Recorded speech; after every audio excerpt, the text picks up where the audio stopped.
پیدائش 15واں باب۔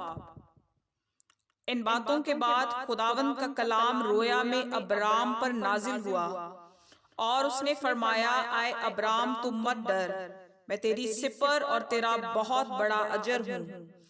ابرام نے کہا، اے خداوند خدا، تو مجھے کیا دے گا؟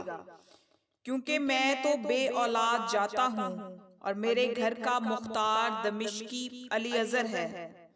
پھر ابرام نے کہا، دیکھ تو نے مجھے کوئی اولاد نہیں دی، اور دیکھ میرا خانہ زاد میرا وارث ہوگا۔ تب خداوند کا کلام اس پر نازل ہوا اور اس نے فرمایا، یہ تیرا وارث نہ ہوگا، بلکہ وہ جو تیرے صلب سے پیدا ہوگا وہی تیرا وارث ہوگا۔ اور وہ اس کو باہر لے گیا اور کہا کہ اب آسمان کی طرف نگاہ کر، اور اگر تو ستاروں کو گن سکتا ہے تو گن۔ اور اس سے کہا کہ تیری اولاد ایسی ہی ہوگی۔ اور وہ خداوند پر ایمان لایا، اور اسے اس نے اس کے حق میں راست بازی شمار کیا۔ اور اس نے اس سے کہا کہ میں خداوند ہوں جو تجھے کسدیوں کے اور سے نکال لایا کہ تجھ کو یہ ملک میراث میں دوں۔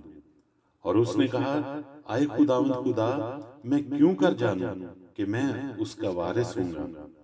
اس نے اس سے کہا، میرے لیے 3 برس کی ایک بچیا، 3 برس کی ایک بکری، اور 3 برس کا ایک مینڈھا، اور ایک کمری، اور ایک کبوتر کا بچہ لے۔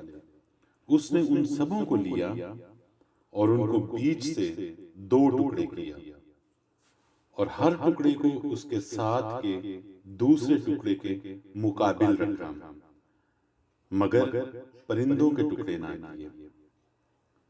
تب شکاری پرندے ان ٹکڑوں پر جھپٹنے لگے، پر ابرام ان کو ہنکاتا رہا۔ سورج ڈوبتے وقت ابرام پر گہری نیند غالب ہوئی، اور دیکھو ایک بڑی ہولناک تاریکی اس پر چھا گئی۔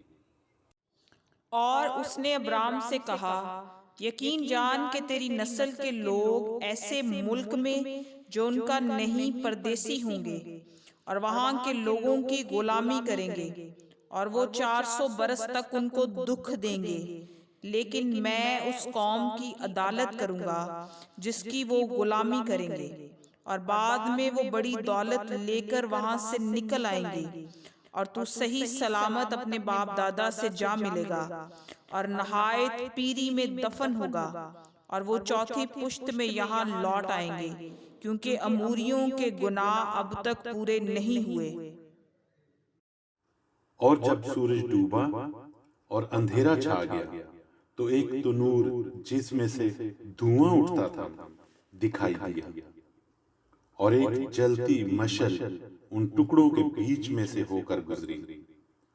اسی روز خداوند نے ابرام سے عہد کیا اور فرمایا کہ یہ ملک دریائے مصر سے لے کر اس بڑے دریا یعنی دریائے فرات تک، کینیوں، کنیزیوں اور کدمونیوں اور ہتیوں اور فرزیوں اور رفائیم اور اموریوں اور کینانیوں اور جرجاسیوں اور یبوسیوں سمیت میں نے تیری اولاد کو دیا ہے۔